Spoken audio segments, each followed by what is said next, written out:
interpretação minha que sempre foi absolutamente deturpada, que também está nesses comentários. As Forças Armadas teriam pontualmente, se houver solicitação de qualquer dos poderes para repor a lei e a ordem, isso é um conflito em que os poderes não se entendem, legislativo, judiciário, executivo, judiciário. As Forças Armadas teriam que repor naquele ponto, o que vale dizer, se o presidente recorresse, não poderia comandar as Forças Armadas pela parte do conflito. Não poderiam o seu ministro da Defesa participar, que é um órgão de governo. Mas, com as Forças Armadas, é uma instituição do Estado, para repor só aquele ponto, diria, o deputado não poderá ser preso. Sem desconstituição do poder, sem tirar a competência de nenhum dos poderes, porque a Constituição faz menção, no 142, que as Forças Armadas podem apenas repor a lei e a ordem, o que vale dizer, só naquele ponto em que as instituições dos poderes não se entendem, entram num conflito evidente, conflito que pode pôr em risco a democracia, e a função é salvar a democracia com a reposição da lei e da ordem. José Maria Trindade, você que também participou, né, Zé, dessa conversa aí, que acompanhamos um trecho aí do jurista Ives Gandra Martins hoje ao Jornal da Manhã. Concorda com essa interpretação, Zé? Não foi uma conversa não, viu? Foi uma aula de democracia e interpretação constitucional. Eu achei muito interessante que ele explicou, inclusive a posição dele, que foi interpretada de forma diferente, sobre esse debatido e polêmico 142, né, o artigo 142 da Constituição. Muita gente coloca poderes absolutos das Forças Armadas para ser um poder interventor, ou seja, um moderador.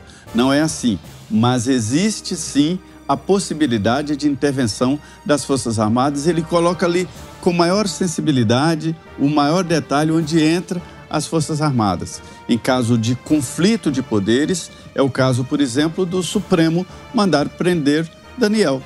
E aí as Forças Armadas podem chegar e dizer, não, o deputado está livre.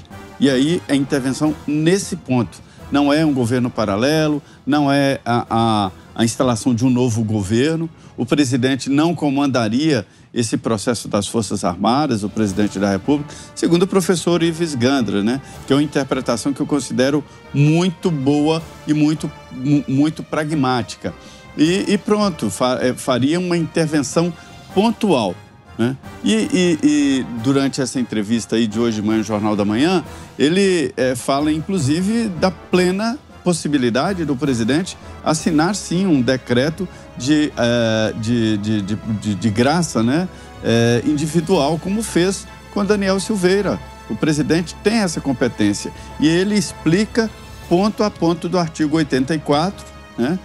Principalmente ali o inciso 12º, que fala exatamente neste poder do presidente da República para assinar. É inusual, repito aqui, é inusual, mas uma decisão assim do Supremo não se dá todos os dias também. Em resumo, é isso que ele diz, que se o Supremo insistir em não aceitar o decreto presidencial que a Constituição garante, aí nesse caso, repito, pontualmente, sem o comando do presidente, as Forças Armadas poderiam agir, e ele excetua, inclusive, o ministro da Defesa, é um cargo político, né? Mas as Forças Armadas atuariam ali, e não intervenção no governo, para fazer cumprir e dizer não, o deputado está livre. Diga, Salles. Não, de fato, a interpretação dada pelo professor Ives Gandra é a única solução possível, porque diante de um impasse em que o presidente assina um decreto concedendo a graça ao deputado Daniel Silveira e, por outro lado, o Supremo, através de algum recurso impetrado pela oposição, por quem quer que seja, resolve anular o decreto ou modular os seus efeitos, enfim, criar algum dispositivo, alguma decisão com aparência de legalidade, porém que faça, né, efetivamente, tenha o efeito efetivamente de anular o decreto. Não importa como você vai chamar essa eventual anulação ou não cumprimento do decreto, o fato é que há um decreto soberano, de discricionariedade única e exclusiva do presidente da República, o seu critério de conveniência e oportunidade dele, presidente, o decreto de graça seguiu todos os requisitos, tem fundamentação, está muito bem colocada ali qual é que é a motivação jurídica da sua decisão e o critério de conveniência e oportunidade, evidentemente. Portanto, este impasse, ele tem que ser dirimido por alguém. Não é possível chegar numa situação em que dois poderes dizem eu faço, o outro diz não faço, então faço, então não faço. Então, alguém tem que dirimir e, consequentemente, a interpretação dada pelo professor Ives Gandra da Silva Martins é a única interpretação possível. Não tem como haver uma outra instância decisória que não seja justamente sair do âmbito da discussão do Supremo. Se o Supremo tiver que ser ele próprio a decidir sobre uma delegação, sobre uma decisão de decreto de graça, significa que ele pode anular o decreto do presidente. Ele não pode.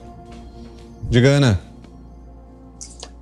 Como o Zé colocou, uma aula, né? Uma aula, e que sorte que temos acesso a mentes como a do Dr. Ives Gandra.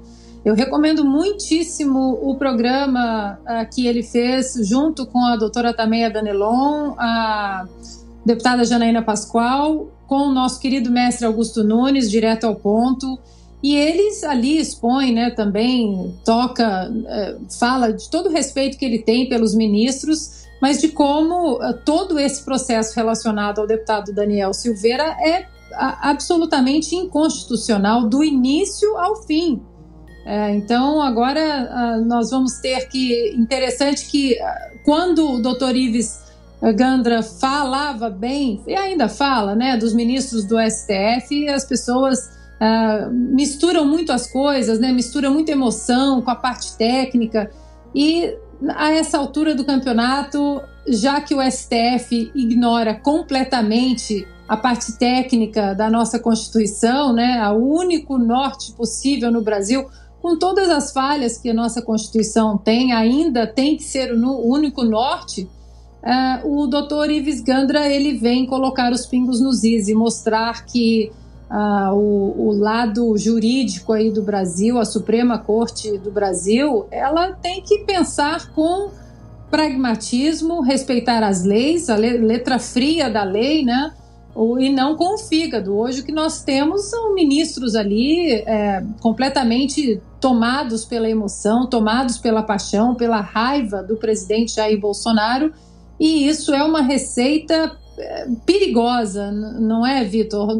Agora temos visto não apenas interferências nos outros poderes, no legislativo, no executivo, mas também total falta de respeito à Constituição. Então isso é muito perigoso. O que o presidente Bolsonaro fez ontem com o decreto dele, com a graça presidencial, ele simplesmente colocou a Constituição acima do próprio STF, que é o lugar que ela deve estar.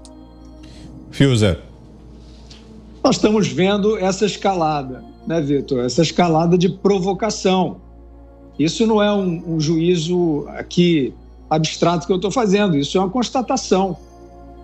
O Supremo não deixou o presidente da República nomear o diretor-geral da Polícia Federal. Alguém reconheceu circunstâncias, fundamentos suficientes para uma decisão dessa gravidade de interferência? Eu não vi nenhuma explicação suficiente, mas assim foi. O presidente não pôde nomear. E diversas outras ações que a gente já cansou de trazer aqui. O Supremo, recentemente, o ministro Luiz Roberto Barroso cancelou uma legislação na cidade de Uberlândia que proibia o passaporte sanitário, que é um passaporte ilegal. Até por esta lei, aí, essa excrescência que foi criada no Brasil para respaldar isso, até por essa lei, o passaporte sanitário é ilegal, porque você precisa da demonstração científica da eficácia, da necessidade universal de uso daquela substância e da segurança, o que não há. E o presidente Bolsonaro é contra a obrigatoriedade, ele foi afrontado pelo STF em todos os princípios que ele defende, em todos os momentos. Os toques de recolher, teve um momento que a gente estava achando, bom, vai se criar uma força nacional, porque os tiranetes locais estão maltratando a população, estão cerceando os direitos, estão quebrando a pequena cadeia de comércio, e o presidente assistiu aquilo tudo calado. Aparentemente, nesse momento, o caso Daniel Silveira é o símbolo desse ponto aí de decisão.